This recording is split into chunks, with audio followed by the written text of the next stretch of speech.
Ladies and gentlemen, welcome to Advice with Mike. I'm your host, comedian Mike Murphy. Now, if you're new to the channel, please do me a favor and hit the subscribe button.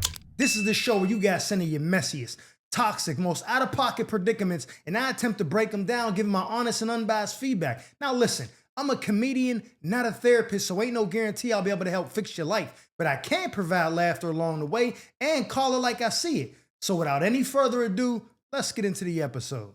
I'm almost 40, but I'm out here dating a YN. So Mike, I found myself in a slight predicament and I needed some advice, right? So for context, I'm 39 and the guy's 21. If you was a man, they would say you was grooming little homie. I was shopping in Target and he approached me and he started flirting with me. Them YNs be pouncing on cougars like a lion in the Sahara. Very charming and wise beyond his years. Translation, he done sweet talk them Vickies right off your body. We talked for about 5 or 10 minutes and I gave him my number. I didn't realize how young he was until one convo he mentioned having class the next day, which caught me off guard. Oh, you thought he meant high school, like on some R. Kelly type vibes. Once he told me his age, I should have cut it off right there, but the thrill of a younger man wanting me so bad made me feel young again. Yeah, until you wake up and your knees and neck start hurting for no reason. So we kept talking. I knew he was in school and didn't have much money, but just spending time together made me feel good. So I decided to give him some. But I had 2 teenage kids, so we couldn't do it at my house. Your kids ain't much younger than him, but I'm here for it. He suggested his place, so I went. Mike, tell me why he still lives at home with his parents and siblings. Where do you think he lived in college at 21 years old? They were out of town that weekend, so it was just us. But Mike, we did it on a bunk bed that he shares with his brother. Nah, that's the square root of nasty. City boys up 100. I told myself I was never doing this again. Like this video if you think she's full of shit. But we did it 3 more times. I knew she was full of shit. That young man knows what he's doing. My friends say I'm a fool and I'm gonna end up falling in love with a man who bends me over in a bunk bed. Are they right, or should I do what makes me happy? Nah, shorty, you getting clapped in the bunk bed? That's that penitentiary penetration. Nasty work. Son holding on to the top bunk where his little brother sleep, drilling you on a twin-sized bed. That's crazy. Probably got the Spider-Man comforter in there. Super nasty work. Now, I understand my man in college, the funds is low, you know what I'm saying, trying to get that degree. Salute him, you know what I'm saying? But as soon as you walked in there and seen the Federal Bureau's of Prison bunk bed set up, you should have been like, hey, you know what? Let's go to the Red Roof Inn. Let's go to the Radisson. Something $69.99 a night or some, you know what I'm saying? Maybe a little prorated per hour dip. Mice and mouse all in, you know what I'm saying? The mice and mouse all in there. Mouse and mice, however you want to say it. Roaches and rats, whatever. You know what I'm saying? But the bunk beds? Nah, that's crazy. That's super. And then you said, I ain't never doing it again. Spun Ben 3 more times. Super sick. He done penetrated your soul. He didn't just penetrate you. He done penetrated your mind, your body, and your soul. You know what I'm saying? You gone at this point. Your friends is not going to be able to talk you out of that. No matter what them girls say to you, yo, you a fool, you going to fall. None of that. What you going to end up doing is letting homie cuz crash at your spot, introduce him to your youth.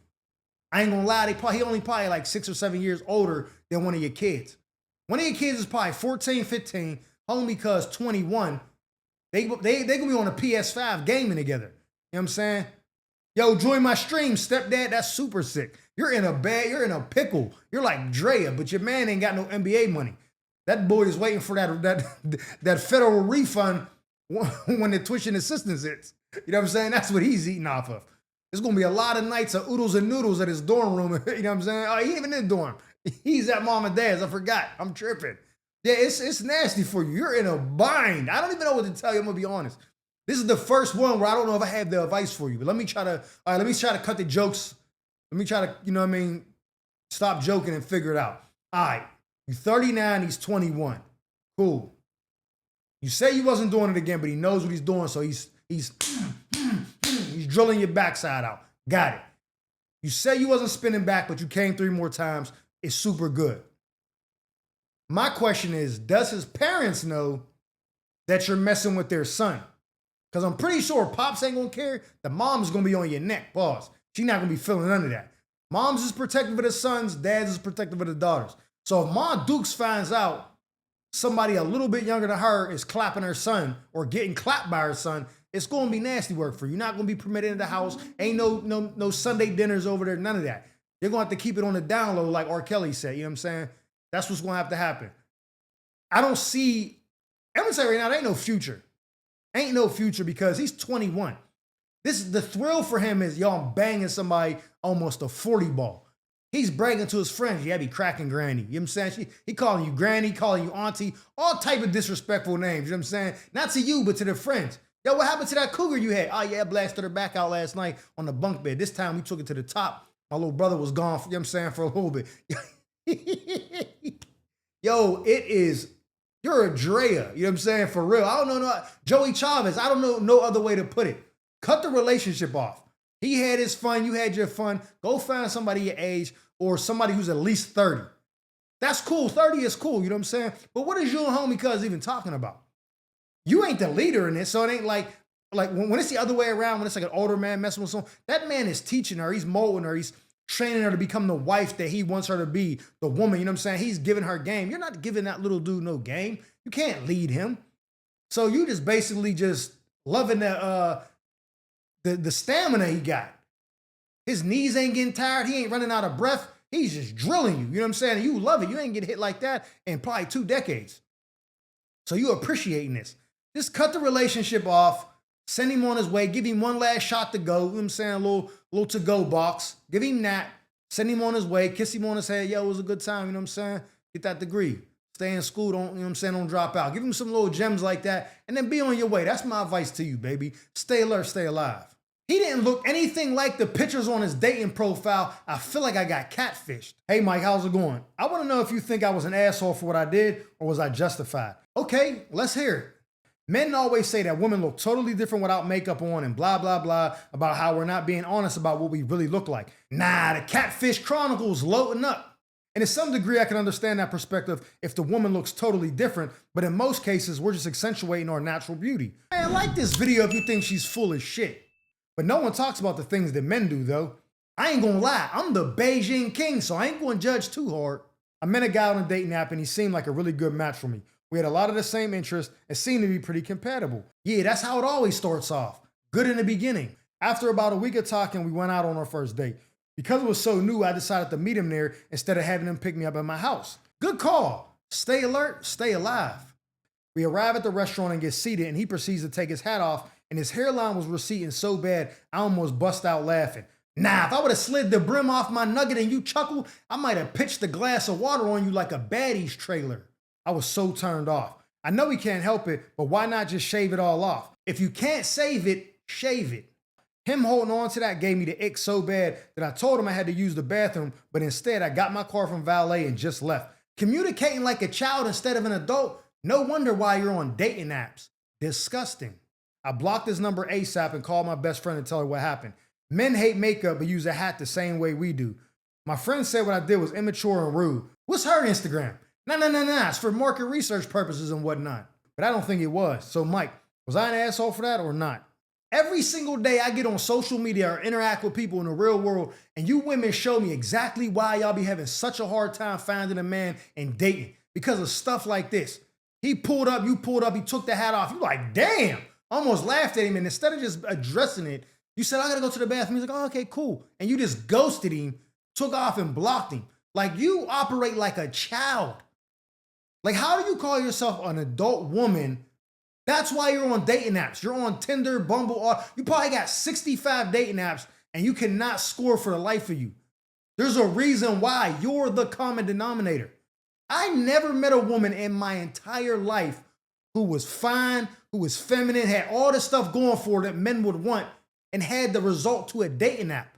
Because women in general get approached by men, whether they ugly, out of shape, no matter what, they get approached daily. But the ones who can back up everything and got the looks to keep a man, they don't need to resort to a dating app. The fact that you're on a dating app lets me know that you're like, yeah, you know what? I'm getting cooked out in the real world. My personality is pushing everybody away. Let me go to the dating world where that's Neanderthals over there. I would probably say 90% of the dudes on dating apps are trying to beat. They're not there for nothing serious, especially Tinder. The whole thing of Tinder is like, we're looking for a quick little, I'm saying, a hookup. They might not say it, but that's the mentality of the men on there. And sometimes the women too. But the fact that you're on dating sites like that lets me know that you're just insufferable. You could have easily been like, yo, you said we had a lot of interest. We were compatible. Seemed like a good match. He took his hat off. I got the ick. Why is he holding on to that? How hard of a task would it have been for you to be like, yo, I think you would look good with a bald head. I like a man with a bald head, that just turns me on. If you would have gassed him up, because man, we're kind of like, when it comes to stuff like that, we're goofy, we're dumb in a sense. You be like, oh, for real? You like a bald head? Go right home. It's off. You know what I'm saying? Because you hyping us up, you making us feel good. Now, if you'd have been like, ooh, why you got your hair like that? Like, you ain't ever think about shaving it? You can't say like that, because then he gonna be like, he gonna call you out your name. You're gonna be the B word. You know what I'm saying? So you don't want to attack him. You want to just make it seem like the thing that you want him to do is a turn on for you. And then guess what? He'd have been at the barbershop in the morning getting the murder one. The 187, you know what I'm saying, chromed out skull head would have been in effect ASAP. You wouldn't even had to worry about it.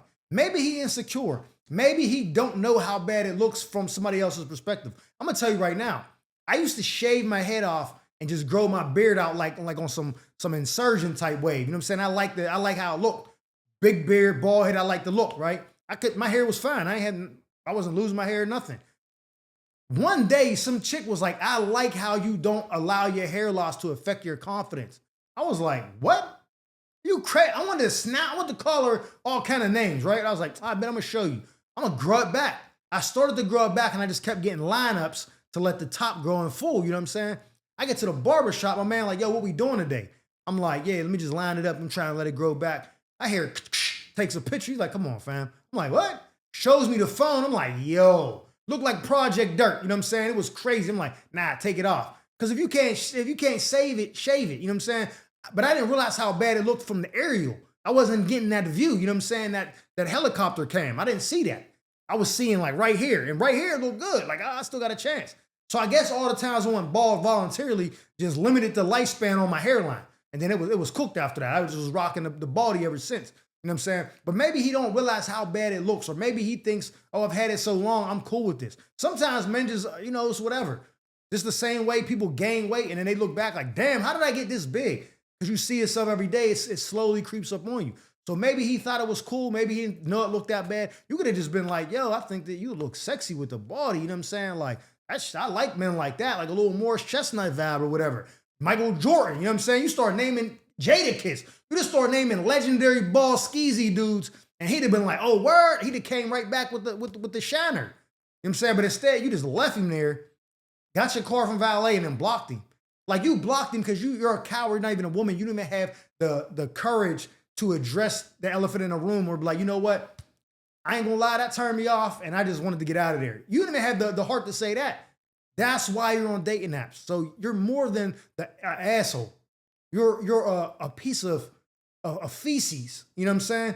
You need to do some inner workings on yourself. Get a therapist and learn how to communicate like an adult, like a grown woman. And then maybe, just maybe then, you'll have some success in dating. And I'm glad that you did that, because that dude dodged the bullet with a woman like you. Stay alert, stay alive. I refused to tip my waitress after dinner, but let me explain why. Mike, I want to know if I was foul for not tipping my waitress at dinner. Gotta keep it a buck. It doesn't seem like you're off to a good start. So me and my family of 4 went to dinner on a Saturday night. The waitress did a good job. Not a great job, but not poor service either. When our bill comes, I see they already added a 20% service charge to the bill. What's the name of the restaurant? No.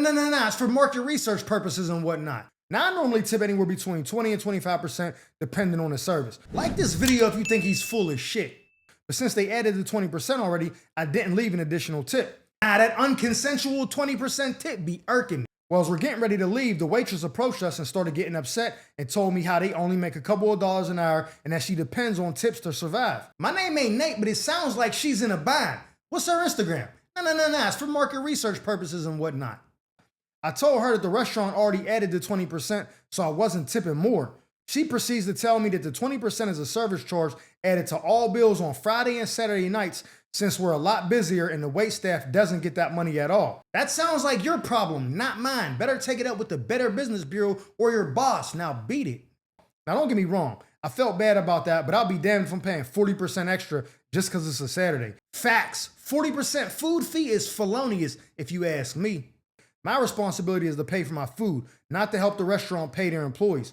So I told her that, and she tried to guilt trip me into tipping more, and I didn't. I got a tip for you, love. I know the holidays are coming up, but maybe she should find a job that actually pays her enough and isn't relying on customers. Nah, that was nasty work. Mike, was I wrong for that? Nah, the restaurant said, oh, you want to come eat on Friday or Saturday night when it's peak traffic? Price of the brick went up. We charging you a little extra. Nah, we not breaking it off with the waitress. We just charging you extra. You still got to tip her. Negative, chief. Now, you ain't wrong for not tipping another 20%, because I get it. It's not your fault, and it's not her fault neither, but she does work at the place. The only thing that I see that went wrong in this situation is that you could have been a little bit more empathetic. I don't know if you told her that maybe she should get a job that pays more money and isn't relying on customers, or you just thought that. That's my only kind of like pushback on this. If you said that to her, you foul. Because kindness don't cost nothing. You could have been like, yeah, man, I'm really unfortunate right now. You know what I'm saying? Like, I don't like how they do that. That's not fair to y'all, blah, blah. You could have even sided with her, but like, listen, I don't have another 20% to tip you. I was unaware of their little, you know what I mean, of their business practices, or I wouldn't even have paid that. I would have just gave you the tip and paid, you know what I'm saying? Something like that. But if you like, yeah, get a better job, shorty, and that's crazy. You know what I'm saying? You can't be doing that. That's nasty work. You know what I'm saying? But no, you're not wrong for not tipping more.